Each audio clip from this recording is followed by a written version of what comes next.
First berm, driven over by a forklift. Some runoff from the first berm, going through the sand pile. And then a secondary sand pile berm.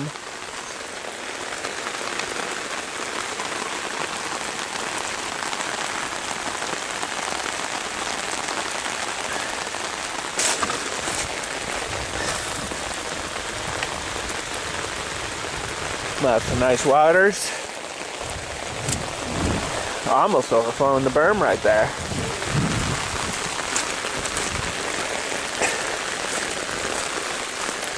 It's gonna be Lake Charles.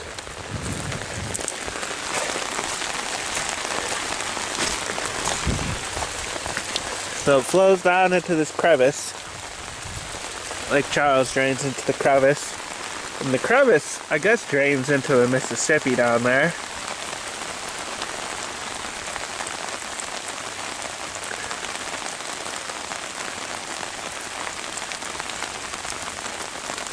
Mississippi's flowing good. It's the rainy season.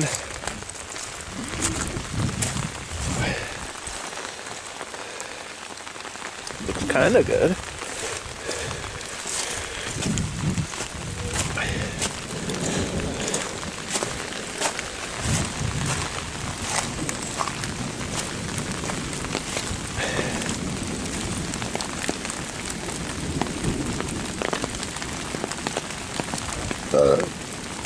That's from the foundation drain right there. Fair amount coming out of the foundation.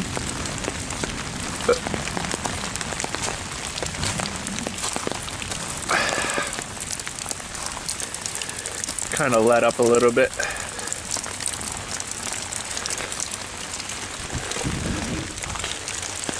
Let's do something. Let me make this real soft.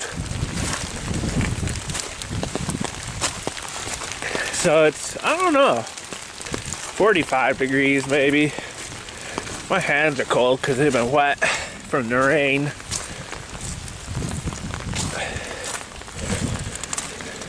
That's not too bad. This is December 16th, I think. It's kind of nice when your winters are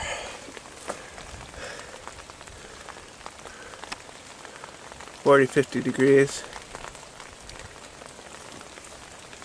This is a pretty good stream right here. So the I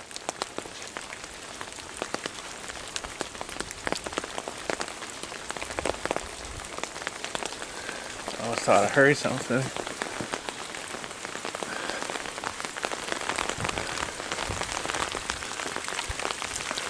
Outdoor kitchen drain, or outdoor kitchen foundation. Stop this. Went with a lever handle to kick the door open if you need to.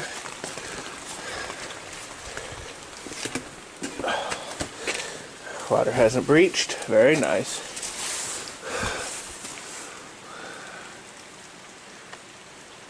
$50 degrees. It's just about 100. Looks like 98 or so % humidity. Nice and dry.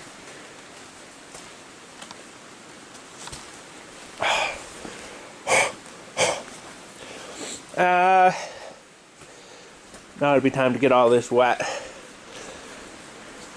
Hose it down.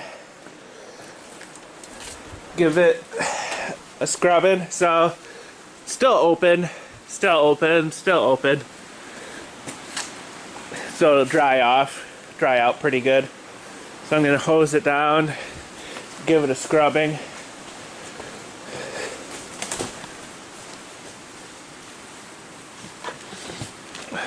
And a little bit of this. Some cleaner bleach, outdoor cleaner bleach. Get this ready to float. Like right there, it's not floated. Float this. And then it'll be time to figure out something for this. I'll have to start doing my plumbings down in there. That'll be, you know, once it's not raining. Definitely a bit nasty out for rain. Doing outdoor stuff.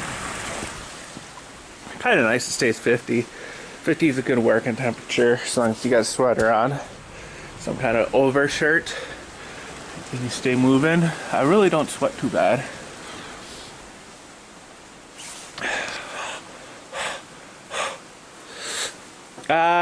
Yeah, so that'll be this video. This is finishing interior part 3. Doing, you know, most of the, I still got three bundles left. I don't want to open up a bundle, you know, because I got this stuff in the way. So I'd be like putting in 2 or 3 of them, and then the rest of them just be sitting around taking up a bunch of room. So once I get this stuff cleared out, I'll put in the last of the insulations. Before I do that, though, I want to float this area. So that'd be the done to 5 cements. This would be another bag of cement. It looks like, you know, I got something somewheres. What is that? Oh, it's over there. So part 3, floating this out, doing the insulations, and I got another 5 gallons of dry locking it. Still got that little bit to dry lock, and then over here, this is where I'm going to be putting the tub, right there. So yeah, that's kind of the primary thing. Want to, you know, float and dry lock this, so I can do the framings. This will be a framing out here and a framing out there. So that this is, I'm going to be doing a custom vanity. Custom making a vanity, you know, but 30 inches is kind of your normal minimum vanity width. If I go, like, I could maybe squeeze in 34-inch wide or something, you know, and have a wall here and a wall here. You know, it's kind of a, I'm gonna play around with it, see how wide I can make it, but I can get at least 30 inches. That'll be those 2 walls, kind of like a little thing. Not in this video. That'll be probably part 4, interior part 4. Part 3, just some primer or some dry locks, some floating, and some insulation. But here's what the president says in his infamous letter to Nancy Pelosi. He says, I write to express my strongest and most powerful protest against the partisan impeachment crusade being pursued by the Democrats in the House of Representatives. This impeachment represents an unprecedented and unconstitutional abuse of power by Democrat lawmakers unequaled in nearly 2.5 centuries of American legislative history. The articles of impeachment introduced by the House Judiciary Committee are not recognizable under any standard of constitutional theory, interpretation, or jurisprudence. They include no crimes, no misdemeanors, and no offenses whatsoever. You have cheapened the importance of the very ugly word impeachment. By proceeding with your invalid impeachment, you are violating your oaths of office. You are breaking your allegiance to the Constitution, and you are declaring open war on American democracy. You dare to invoke the Founding Fathers in pursuit of this election nullification scheme, yet your spiteful actions display unfettered contempt for America's founding, and your egregious conduct threatens to destroy that which our founders pledged their very lives to build. Wow. And finally, he says, well, this is not finally, because the letter goes on 7 pages. In terms of what I'm going to read, he says, your first claim, abuse of power, is completely disingenuous, meritless, and baseless. and an invention of your imagination. You know that I had a totally innocent conversation with the president of Ukraine. I then had a second conversation that has been misquoted, mischaracterized, and fraudulently misrepresented. Fortunately, there was a transcript of the conversation taken, and you know from the transcript, which was immediately made available, that the paragraph in question was perfect. I said to President Zelensky, quote, "I would like you to do us a favor, though, because our country has been through a lot and Ukraine knows a lot about it." He says, a close quote, I said, do us a favor, not me, and our country, not a campaign. I then mentioned the Attorney General of the United States. Every time I talk with a foreign leader, I put America's interests first, just as I did with President Zelensky. And the letter goes on from there, folks, but I have to say, those first few paragraphs, President Trump nails it. Now, let me go back. Listen, I've got time to get into this first. Oh, you know what? I said there's something I really want to talk to you about that I hadn't thought about before. Before I get to that, though, I've been doing more research on Ukraine. And folks, here again, I'm sure you all are well informed, so I'm sure you probably know this already. Ukraine, of all the nations in the world, is among the very most corrupt nations on earth. It is at the bottom of the barrel. I think, what do we have? I think 148 nations now, I think is the number. Don't quote me on that. That's the best of my recollection, but it's somewhere in that vicinity. Well, guess where Ukraine falls in terms of its behavior in that last 5 or 10. I mean, it is at the bottom of the barrel. If the president is skeptical of foreign aid in general, he ought to be triply skeptical of foreign aid going to Ukraine, because it has a long, consistent history of gross corruption. Do you notice there hasn't even been an acknowledgement of that? I mean, doesn't that put the whole thing in context? Of course it does. I'm reading this book, Silent Empires, and as I said, I'm going to have the author on as a guest, and I'm going to bring you some of the specific information. In fact, I may even do it some of this program, quote you some of the stuff that's in this book. But folks, he points out in this book, it is extremely well researched. He points out in this book that the people the Bidens were involved in with Burisma are straight up gangsters who built their empire. One guy in particular, he has a Russian name. I'll have to go back and practice pronouncing it, because it's one of those, rather challenging Russian names. But he said basically he built his empire at the point of a gun. I mean, he would say, I want this company, and it wasn't about here's the price. It was about here's my gun. It's the famous scene, I think it was in Godfather. Either your brains or your signature is going to be on this contract. Yeah, that's who Hunter Biden was involved with at Burisma. And there's more. Back in a moment, folks.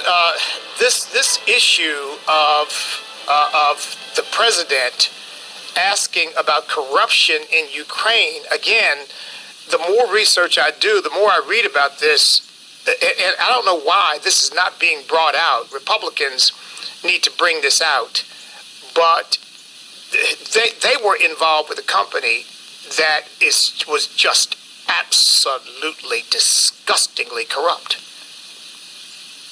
and they were making a lot of money.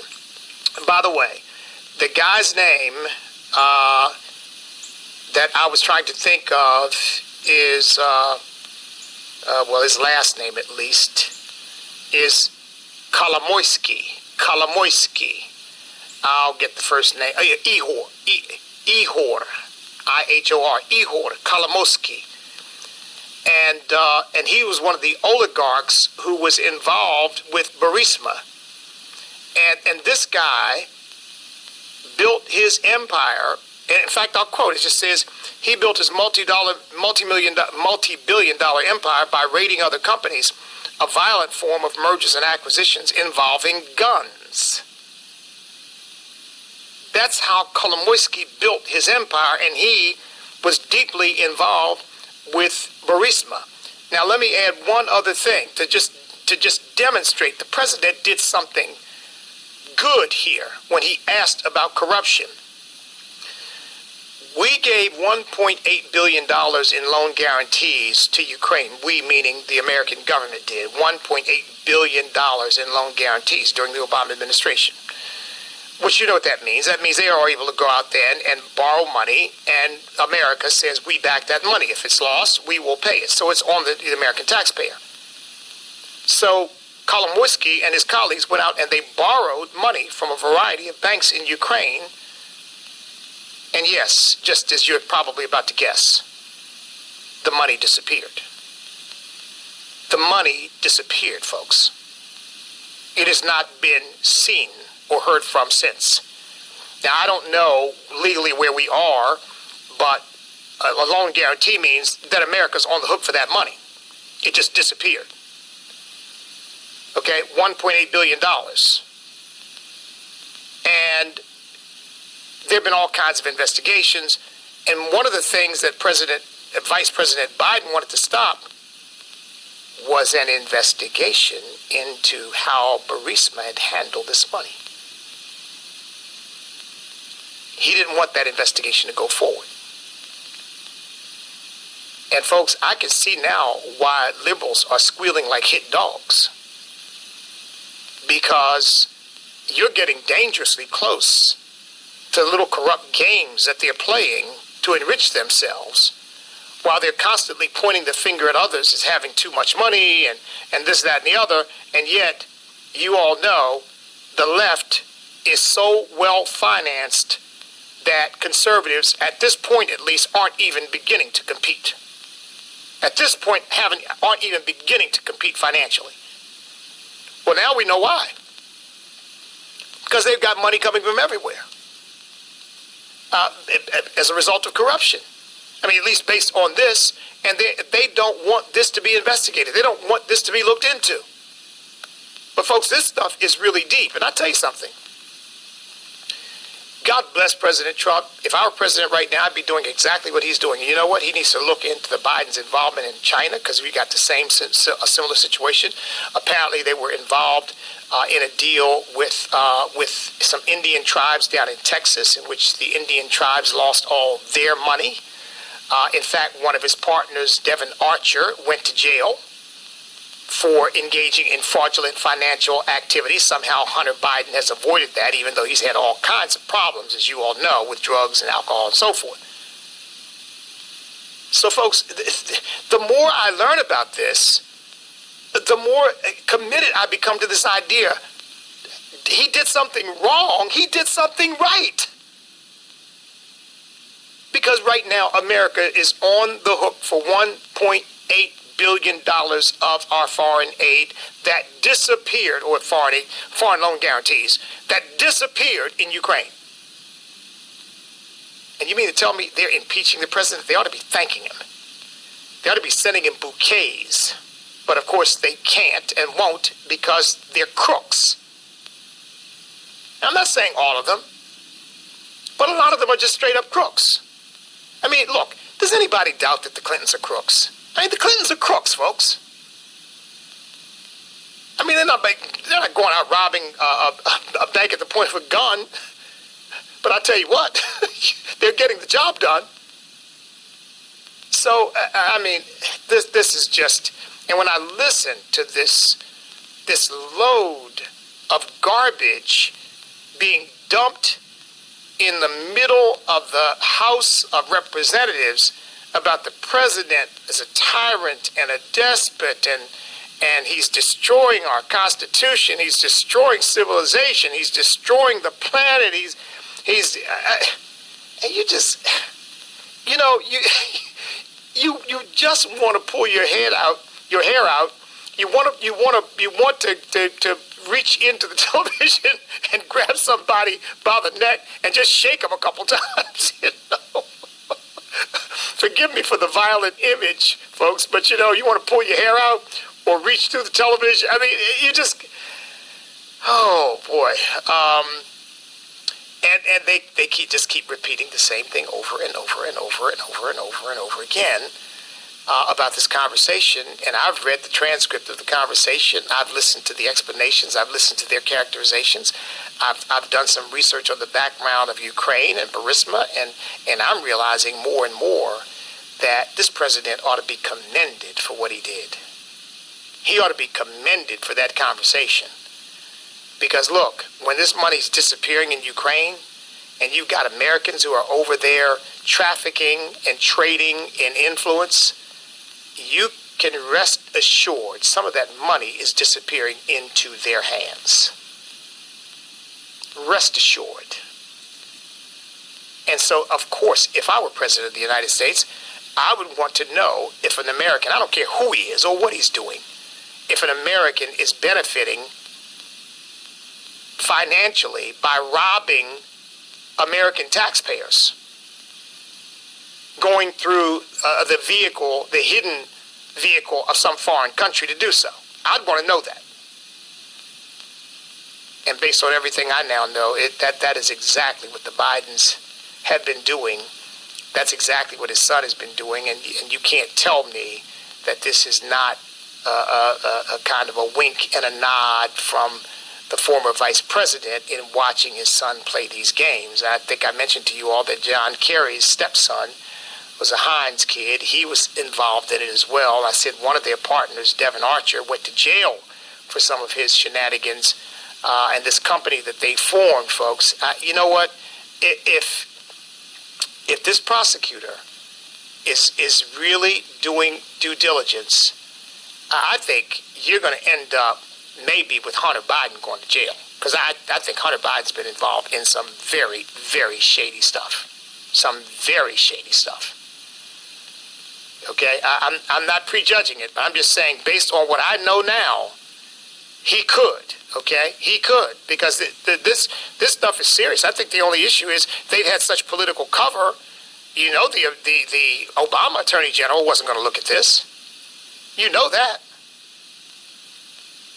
But if this Attorney General and this U.S. Attorney who is investigating these FISA warrants and the FBI behavior, if he ends up, or somebody who is just dedicated to just getting to the truth, ends up investigating this stuff, I think these folks are in big trouble. Now, here again, that's a big if. If it's properly investigated, I think they are in big trouble, folks. Because I didn't say 1.8 million. That's still a lot of money. $1.8 billion of taxpayer money disappeared. Surrounding the company Burisma that Hunter Biden's involved in. And so you don't hear that stuff being brought out. But folks, this stuff is real. Okay, the number is 888-589-8840. I'd be happy to take your questions. I said there was one other thing that I really want to mention in regard to this, and I'm not going to do it before the break because I can't finish the story before the break, and I wouldn't want to have the story fall flat because I get halfway into it and then I have to stop. So I'm going to start it after the break and explain to you all. I'm going to be very transparent about my own failing and use it to illustrate what is going on here in the United States Congress with regard to this whole impeachment debacle. I can say this, though, before I get to the break. It is my earnest prayer that the American people seeing this will rise up like a gigantic political tsunami and sweep this bunch of ne'er-do-wells, this bunch of demagogues, this bunch of evil, demonic individuals who would rather destroy and divide the country than do what is right and be fair and decent and honorable and acknowledge that just because they don't agree with the president doesn't mean that they have a right to try to get rid of him. If they would just do that. But you know what? They won't. So the American people are going to have to sweep them out of office and get people in there who will do what is right. Back in a moment. Back to the Awakening with Bishop E.W. Jackson on American Family Radio. All right, the number is 888-589-8840. I'm going to try to get some of your calls in during this segment. So look, one other thing before I get to this little bit of transparency to make a point. I'm going to tell you a story about myself to make a point about what I think is going on in Congress. But just before I get there, you know the other thing that I really want to, that just really tears at me? These leftists, for the last several years, oh my goodness, longer than that, have done nothing but excoriate and scandalize the founding fathers. They were a bunch of white men. They were a bunch of racists. They were just a bunch of power-hungry, greedy. Nothing. I've heard nothing admirable about the founding fathers come out of their mouths. I've heard a lot of negative stuff come out. Oh yeah, plenty of negative stuff. Thomas Jefferson was a slaveholder, and they all owned slaves, and oh yeah, I mean, I've heard all of that. All of a sudden, the left has somehow discovered their admiration for the founding fathers. All of a sudden, they're quoting them, and oh, how, that they said this. I mean, they're quoting the Declaration of Independence. Really?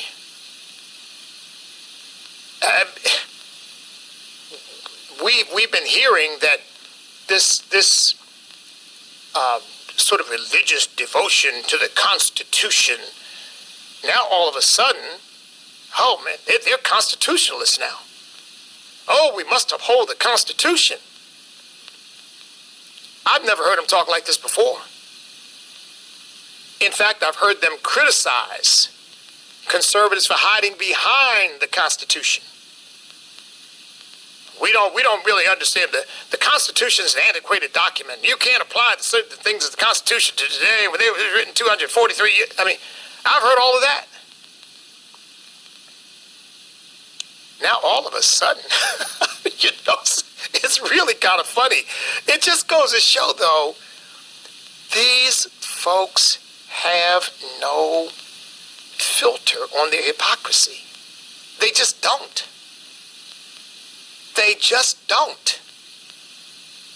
They will say anything, do anything, change up anything they've ever said before in order to get the result they're looking for. They are absolutely and completely politically expedient. I could use harsher language than that, but I won't. They are absolutely, completely politically expedient. They are, frankly, for sale to the highest power bidder. Whoever can help them get and keep power, whoever can help them further their own political ends, they are happy to serve. And in this case, Adam Schiff, Jerry Nadler, Nancy Pelosi, even the 31 congressional representatives who won in districts that President Trump won in 2016, most of them are going to go along with this because they think ultimately this will feather their nests. Ultimately, this will be, they'll get rewarded by Queen Nancy. But this quoting of the founding fathers, I just thought, it just makes you nauseous. It really does. It really does, because these people don't mean a word of that. That's as bad as Nancy Pelosi talking about she prays for President Trump. When I hear them speaking admiringly of the founding fathers, quoting Alexander Hamilton, quoting the Federalist Papers, I get the same feeling that I got when I heard Nancy Pelosi say, "I pray for President Trump." I thought, right.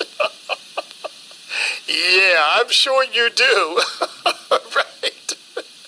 I think one of you might have called and said, yeah, well, who's she praying to? Yeah, that's a good question.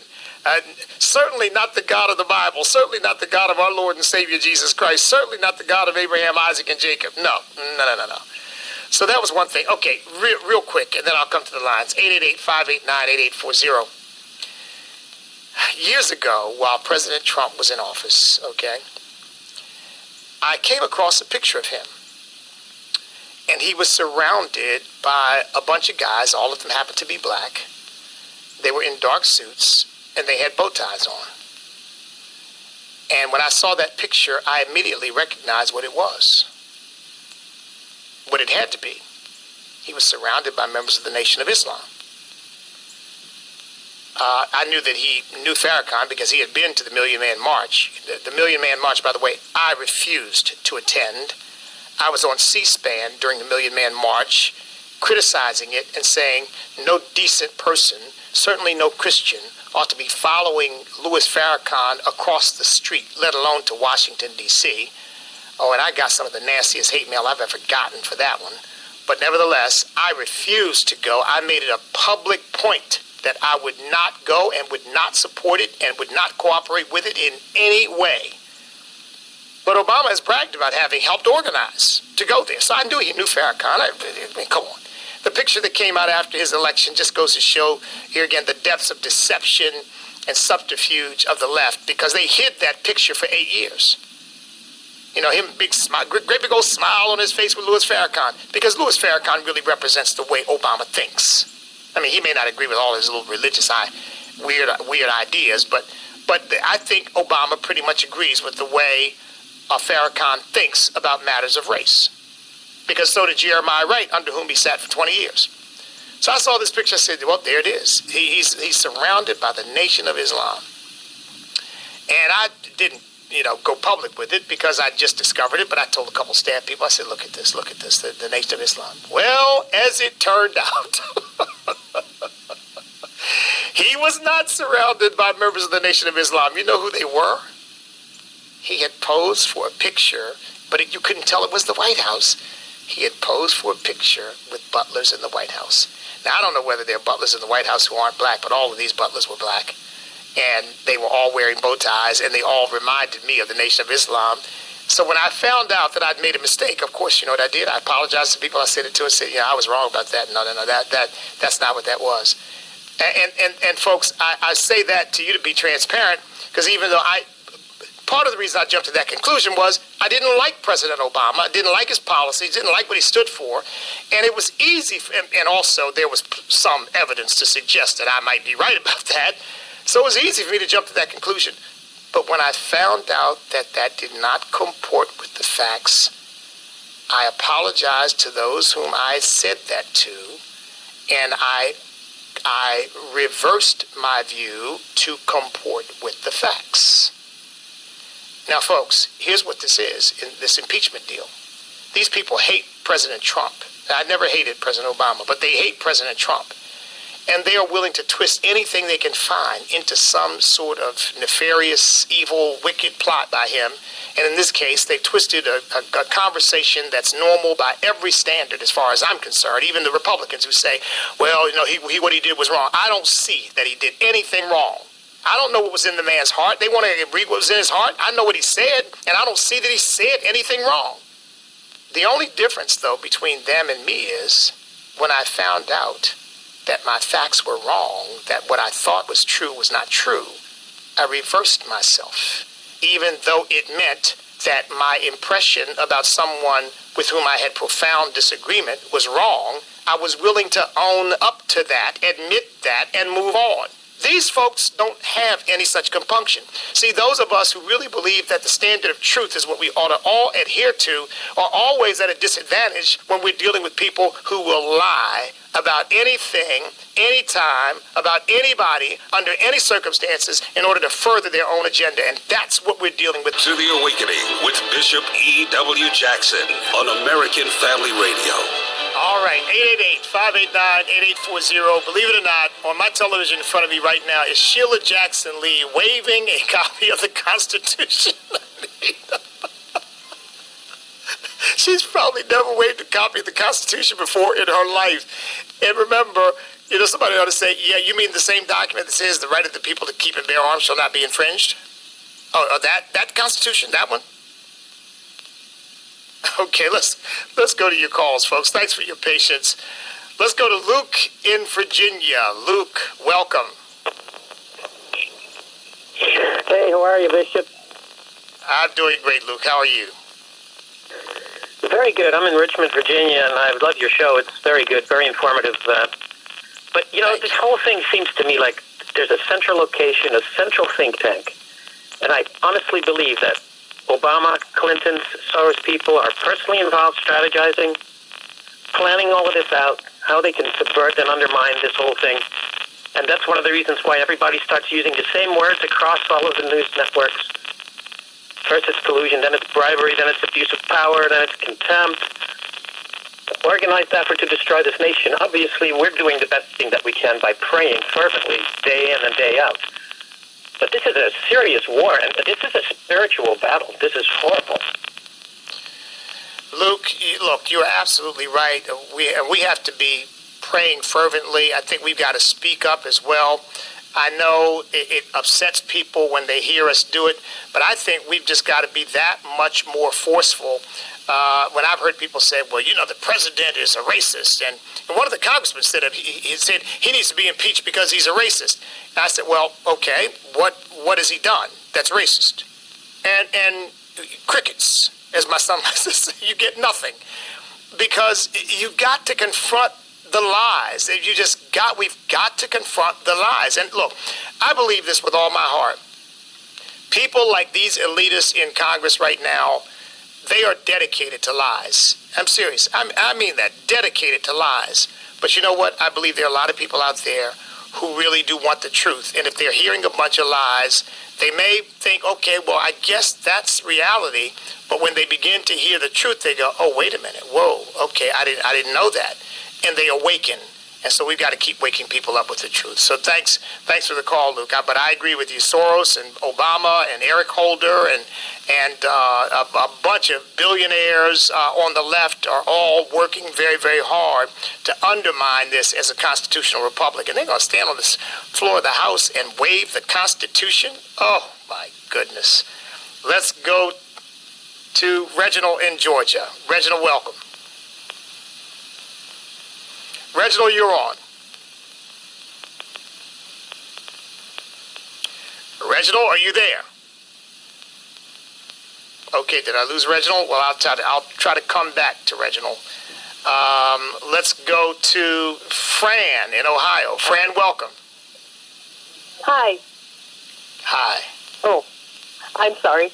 I didn't know I was on. You're on. You know what? The one thing I was wondering, and I totally agree with what Luke said before, but why can't the American people file a lawsuit against Congress, or at least against the people that are having the charades go on, and say, okay, you go on with that charade, and when we can prove that it's all a charade and nothing is brought to the surface, which there won't be because there's nothing, that you guys foot the bill instead of the American people. Why you go on, and it's easy to use someone else's money to put on your show. You foot the bill.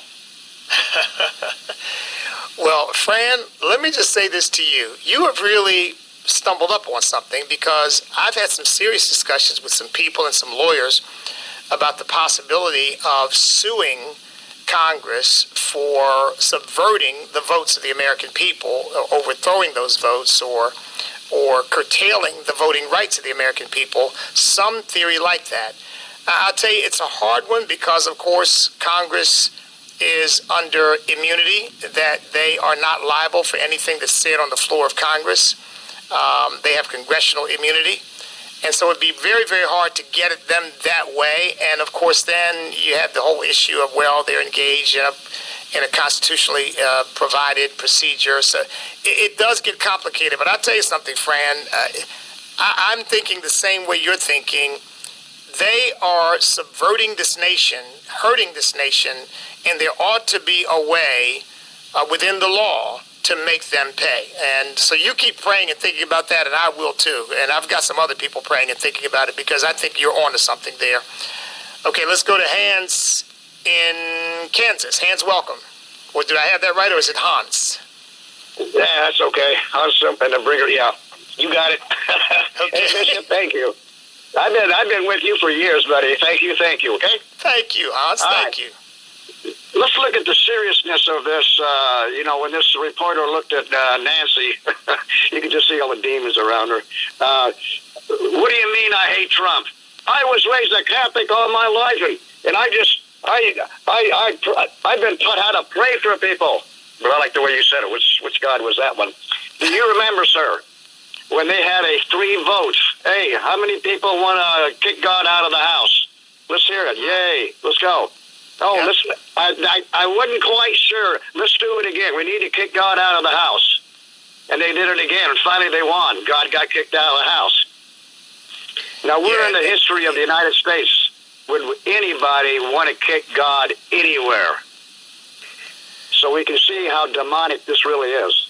It really is, Hans. Look, they even, I'm sure you've heard this, but they even tried to argue that the flag and July 4th are Republican symbols, and that the Pledge of Allegiance is a Republican thing.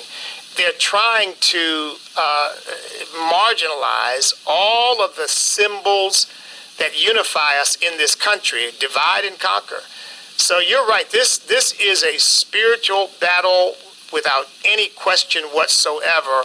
And of course, we've got to fight it on all those levels. We've got to fight the good fight of faith and prayer and just believing God.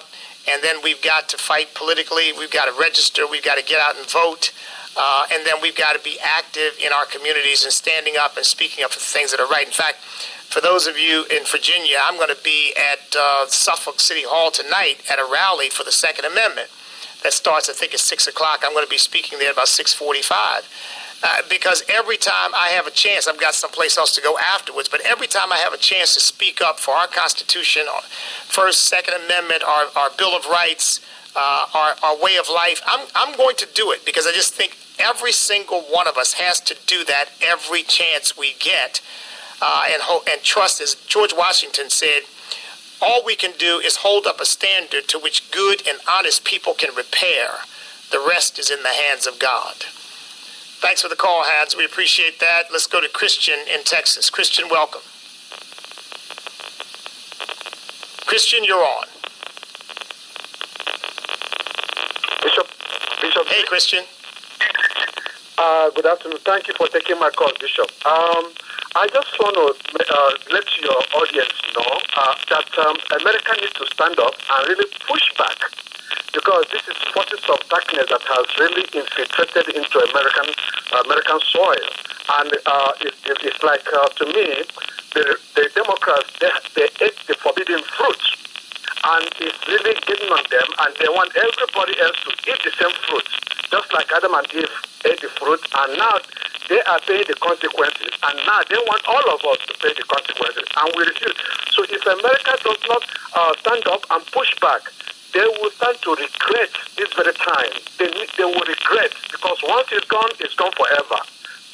Christian, thank you for the call. You're absolutely right. You know, one of my friends is Reverend Raphael Cruz. Reverend Raphael Cruz is the father of Senator Ted Cruz. He escaped from communist Cuba. Escaped, because that's the way you got out. You got out because you escaped. Even though, by the way, folks, here again, I just read an article a couple days ago, said that communist Cuba is sending out infiltrators, legal immigrants, to our country for the purpose of subverting our culture. That whole Gramsci strategy that I've talked about, that Raul Castro is engaged in that right now, and Communist China is engaged in it right now too. So These folks, they are what Stalin used to call useful idiots. Some of them don't know. Some of them do know, but some of them just don't know. They're just being used, and they don't have the sense God gave a gnat, and so they're allowing themselves to be used. So thanks, Christian. Let's go to Juanita in Arkansas. Juanita, welcome. Juanita, you there? Yes, sir. Bishop Jackson, this is the first time I've ever called anybody on any radio station, but I've just got started listening to you as I go places in my car. I love your program. I love that you bring out the facts about things. And I'm in Arkansas, where the Clintons came from. They are the most I don't know what the word is to use, undescribably elite, idiotic thieves I have ever seen in my life. Besides which, being killers. Everybody ever been around them has gotten killed if you know anything on them. So I heard that. That's the truth. And I've seen things with my own eyes that I can't even tell you about, okay? Because I was young once and ran around and did things I shouldn't do like everybody else. But I do know things on these two people, but I'm not going to say it out loud so I can end up being the next suicide with 2 shots to the back of my head. And they have ruined this state for the Democratic Party as far as I'm concerned, because anybody in Arkansas who could vote for a Democrat anymore has got to be crazy, completely, totally nuts. All right, Juanita, we got it. Wow. Folks, I wish I could get another call in. So those of you who I didn't get to, please call in again tomorrow. That's going to do it for us today.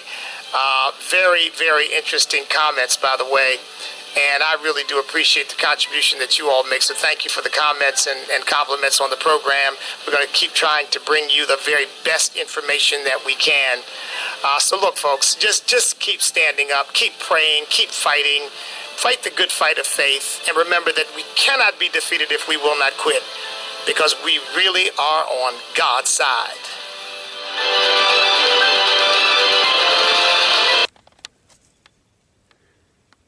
Acorn shell. Half an acorn with the root starting to sprout.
Beginning of a squirrel hole. Another 10 years, it'll be a nice big hole.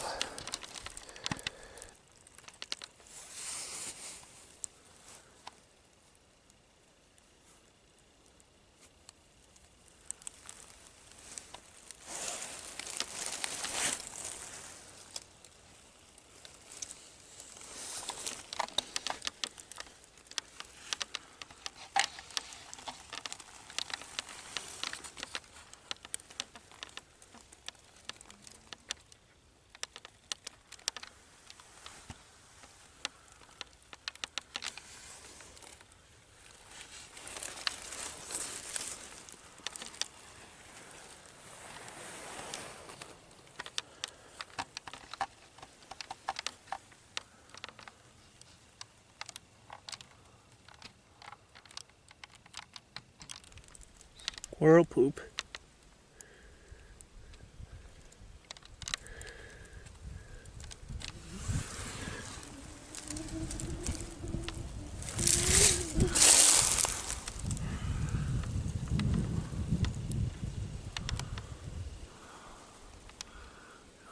hard to tell. What's up in there?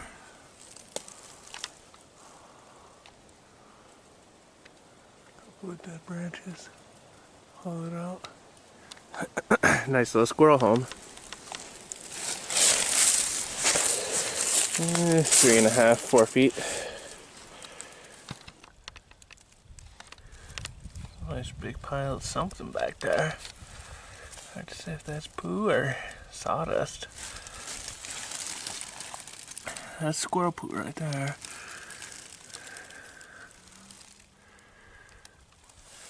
Old squirrel poo.